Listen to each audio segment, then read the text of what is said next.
Bien après la révolution cubaine, alors que Fidel Castro survolait en hélicoptère la région marécageuse de Zapata, on raconte qu'il fit poser son appareil pour rencontrer des cocodrileros, les chasseurs de crocodiles. Il leur demanda de l'aider à protéger le rombifère, un crocodile endémique de Cuba, symbole de l'île et en voie de disparition. Cette histoire est devenue une légende chez les cocodrileros. En ce temps-là, Eusebio et Ruben étaient de jeunes chasseurs. Aujourd'hui, ces hommes, comme sortis d'un roman d'Hemingway, consacrent leur vie à la capture et à la protection de cet animal qu'ils ont chassé pendant des années pour sa peau aux couleurs exceptionnelles.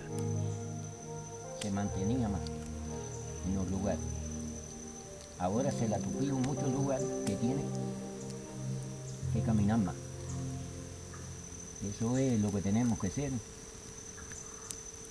Buscar la posición a los rastros.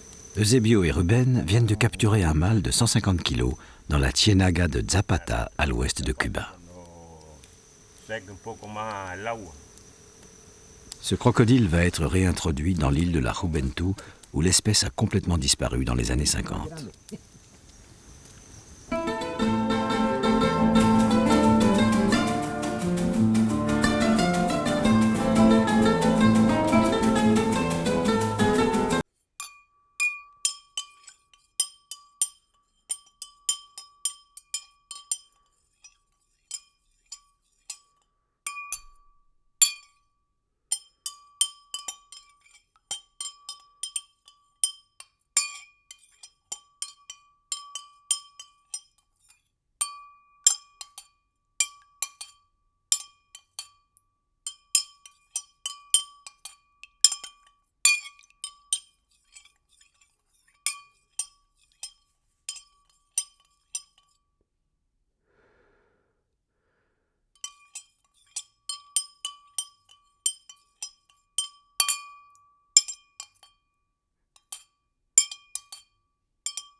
Il a fallu une journée à travers la mer des Caraïbes pour acheminer ce rombifère sur l'île de la Juventud. Il est accompagné jusqu'au port d'El Nueva Gerona par Vicente et Jorge, les fils des deux vieux chasseurs. Les cocodrileros jouissent d'un prestige extraordinaire dans le cœur des Cubains et l'arrivée au port attire toujours quelques curieux.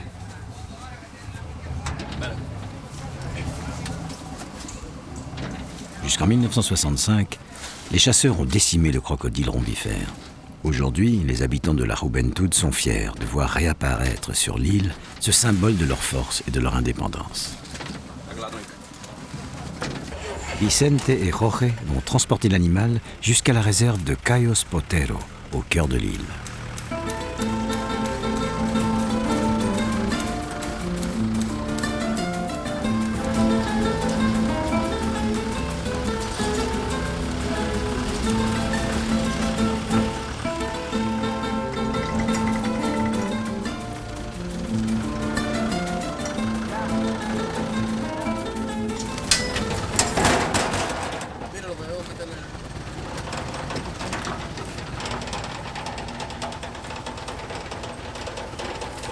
Après 2 heures de route, le rombifère arrive enfin à destination.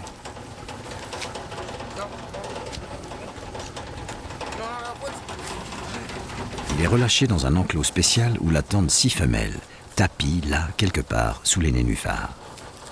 Ce crocodile est un mâle dominant, un reproducteur le plus agressif.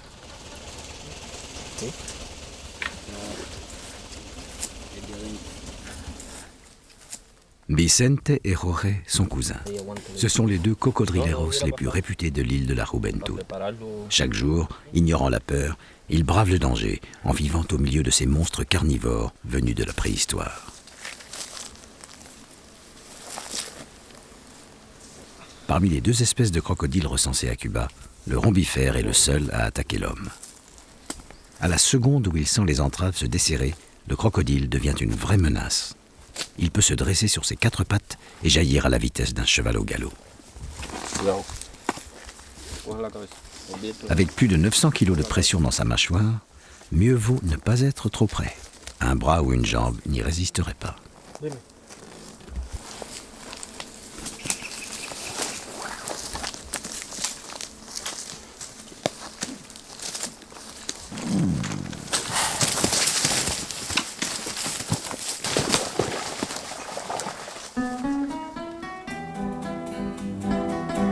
Depuis 1990, 690 rombifères ont été capturés à Zapata pour être réintroduits sur l'île de la Juventud.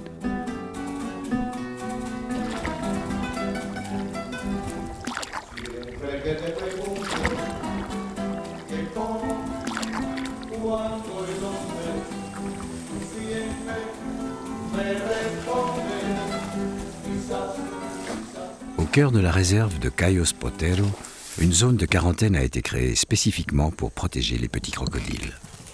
Dans cet espace, ils sont nourris et soignés jusqu'à ce qu'ils aient une taille suffisante pour se défendre seuls avant d'être relâchés.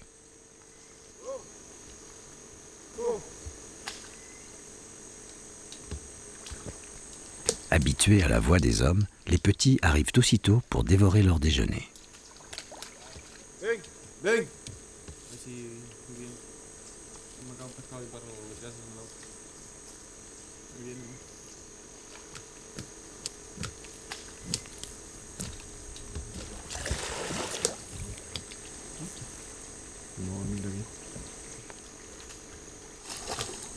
Jorge et Vicente ont une véritable passion pour leur métier. Pour devenir cocodrilero, il faut aimer les marais, mais surtout ne pas avoir peur des crocodiles.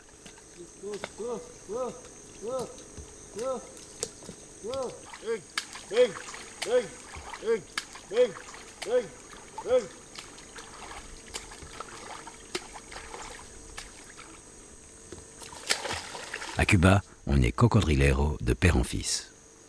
Un métier qui chaque jour les oblige à une vigilance extrême. En effet, même la morsure d'un petit crocodile peut être grave, car elle peut s'infecter très vite.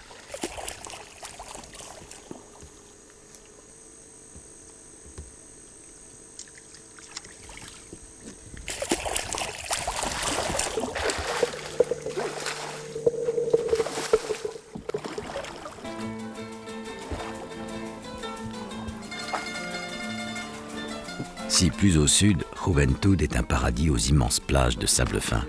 Ici, dans la région de la Ciénaga de l'Añé, l'île offre le visage de marais infestés de crocodiles.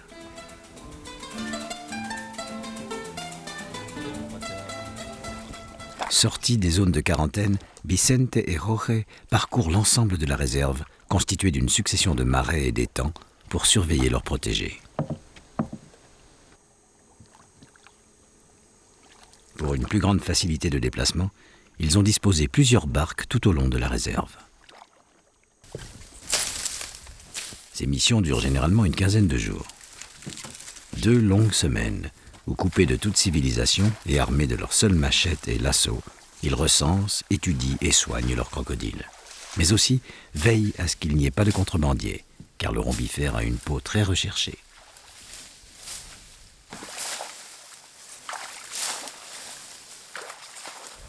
Vicente et Jorge ne pourraient pas faire un autre métier. Ce danger que laisse planer le rombifère les stimule. Il les oblige à une concentration permanente et à garder présent à l'esprit tous les conseils des vieux chasseurs. Les crocodiles n'attendent, tapis dans l'eau, qu'une inattention des cocodrileros pour se rassasier. La charogne de vautour, accrochée pendant 2 jours à une branche, a attiré tous les rombifères de ce marais.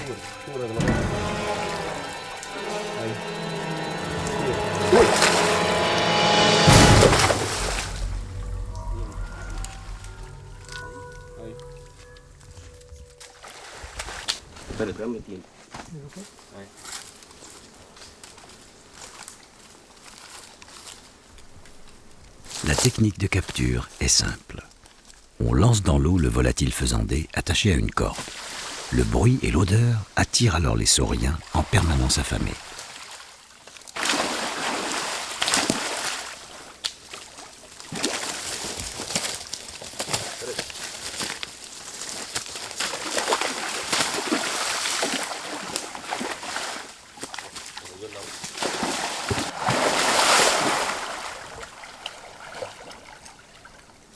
Mise au point par les premiers cocodrileros, la technique du lasso est difficile.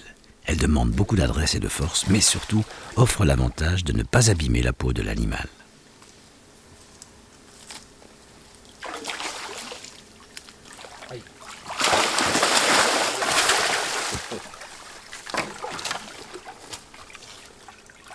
L'appât sert à diriger la tête du crocodile dans le nœud coulant du lasso, fixé à un bâton suffisamment long pour anticiper toute agression de l'animal.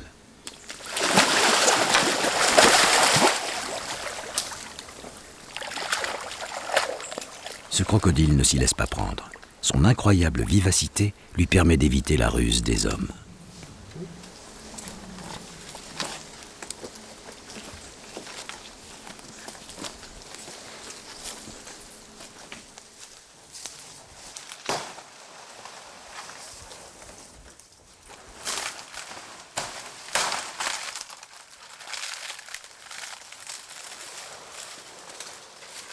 Durant ces missions de plusieurs jours, Vicente et Jorge, véritables hommes des marais, organisent avec ce que leur offre la nature des bivouacs de fortune, où le seul luxe est la moustiquaire. Dans ces marais, le jejen, un moustique particulièrement agressif, règne en maître.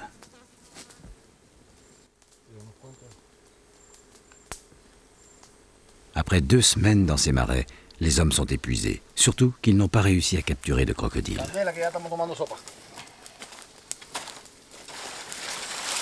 Ils savent qu'ils doivent rentrer.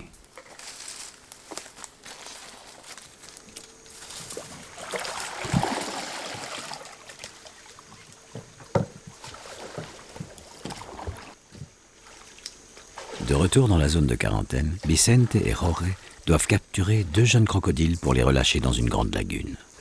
Ce travail fait partie du programme de réintroduction de l'espèce mis en place par Fidel Castro.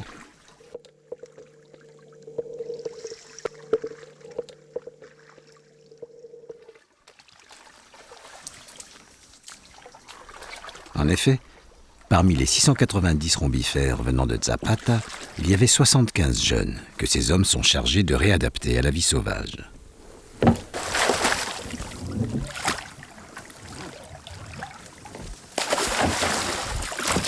Les 2 hommes doivent être extrêmement vigilants, car malgré leur petite taille, ces crocodiles d'environ 1,50 m sont extrêmement vifs.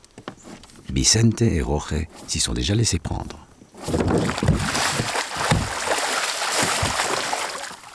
Cógemelo para acá atrás para yo cogerlo por la cola.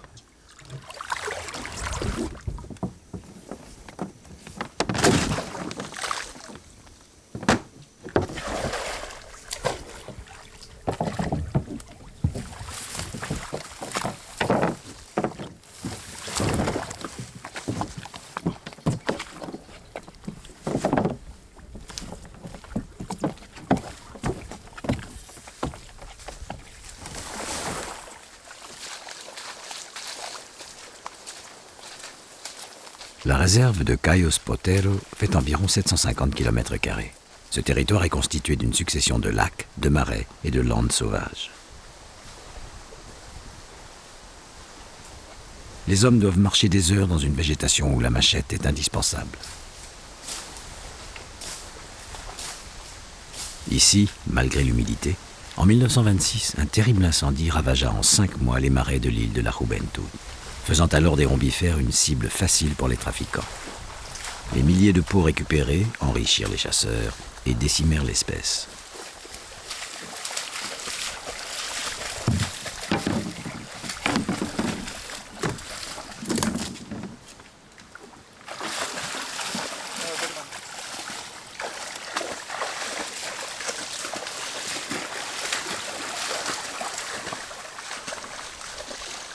Grâce aux barques disséminées tout au long des marais, les jeunes crocodiles sont facilement déplacés jusqu'à la grande lagune où ils vont pouvoir vivre en liberté.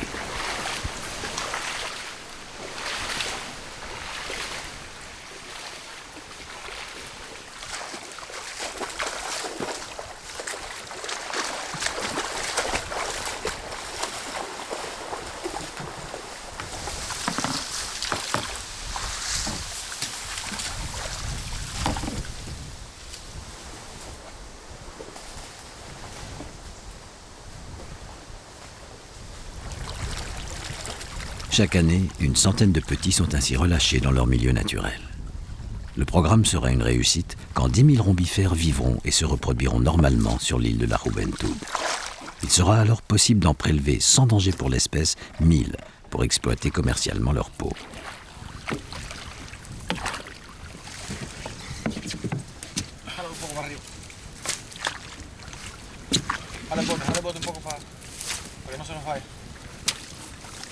Les cocodrileros surveillent de très près cette réintroduction, car ils savent qu'au-delà de 10 000, le crocodile deviendra un danger pour l'homme.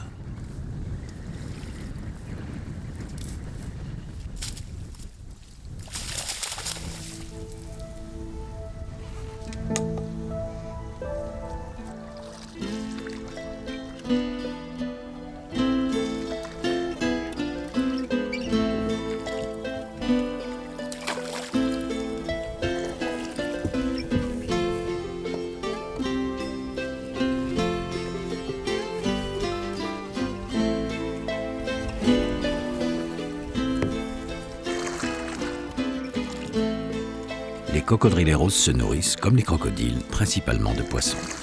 Ces marais en regorgent.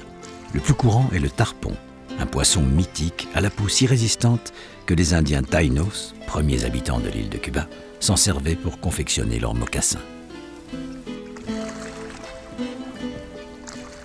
Quand ils remontent leur filet, il n'est pas rare que les hommes y trouvent des crocodiles prisonniers. C'est pourquoi, même lorsqu'ils pêchent, ils doivent rester très vigilants. Le fruit de cette pêche servira aussi à nourrir les crocodiles de la zone de quarantaine.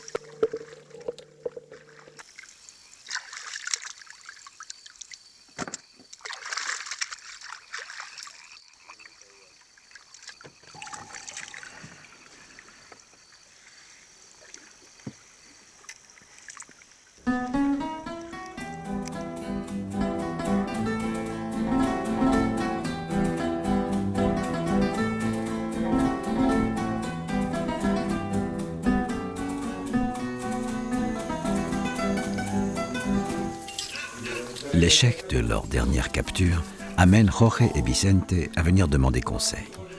Et les meilleurs conseils sont ceux de Eusebio, le père de Vicente. C'était un grand chasseur de crocodiles. Il est le seul à avoir capturé un monstre de plus de 5 mètres.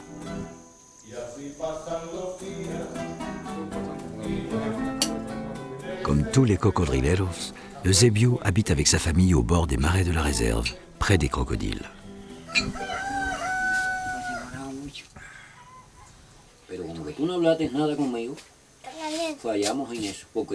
Jorge et Vicente profitent de leur visite pour lui donner des nouvelles du programme de réintroduction.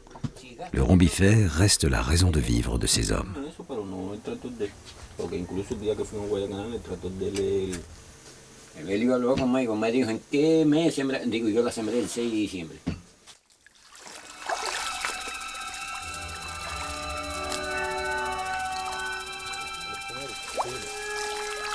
Les cocodrileros se déplacent toujours par deux pour se surveiller mutuellement.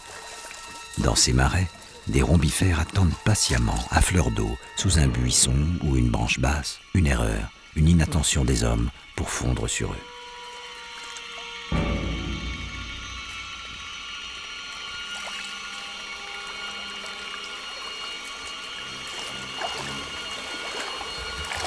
Alors, pour les tromper, le dernier homme laisse souvent traîner derrière lui un appât.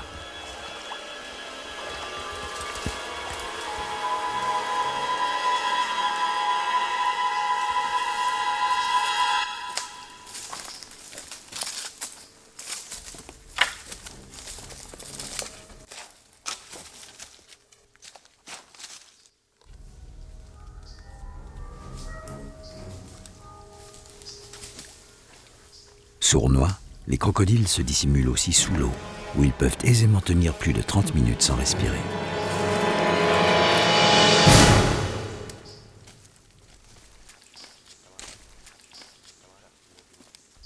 Aujourd'hui, la mission est de comptabiliser les individus de ce marais.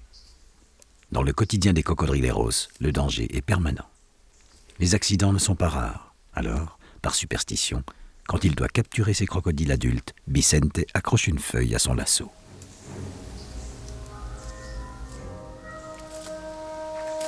Ce sont des rombifères adultes et solitaires, les plus dangereux.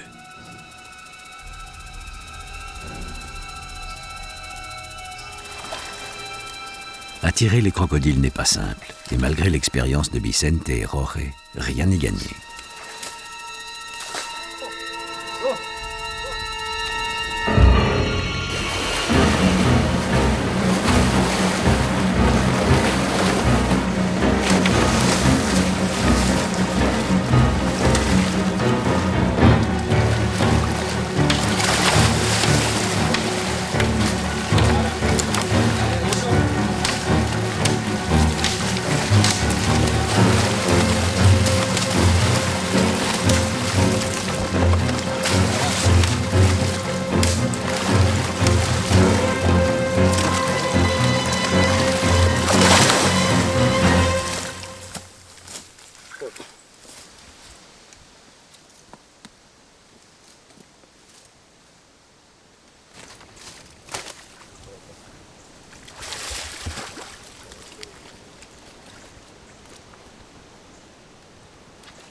Pégalo para arriba. Te pego un poquito para arriba que la tubería se está caliente. Ya, no le des más.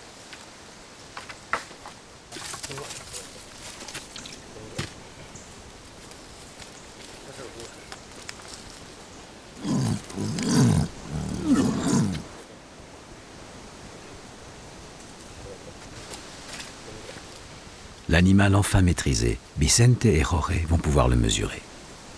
Chaque indication est notée dans un rapport qui permettra d'évaluer la résistance et le nombre des rombifères réintroduits sur l'île de la Juventud.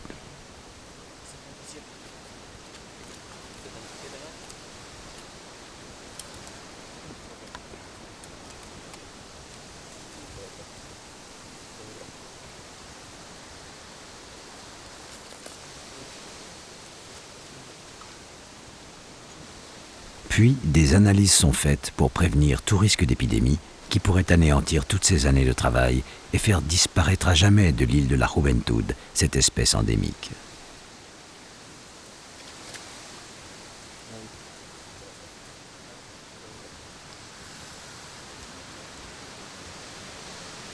Deux entailles, et voilà l'animal muni d'une carte d'identité qui renseignera les cocodrileros lors de leur prochain contrôle.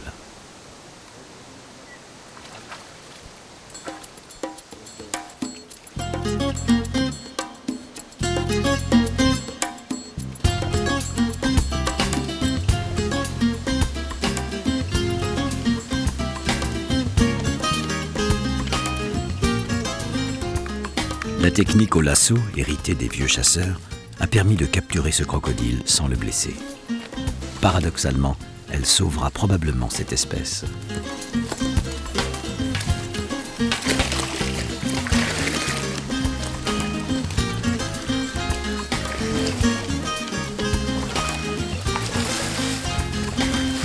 Ainsi, grâce au travail des cocodrileros, ce fascinant tueur préhistorique continuera encore longtemps à faire scintiller sa peau au reflet d'or dans les eaux vertes des marais de l'île de la Juventud.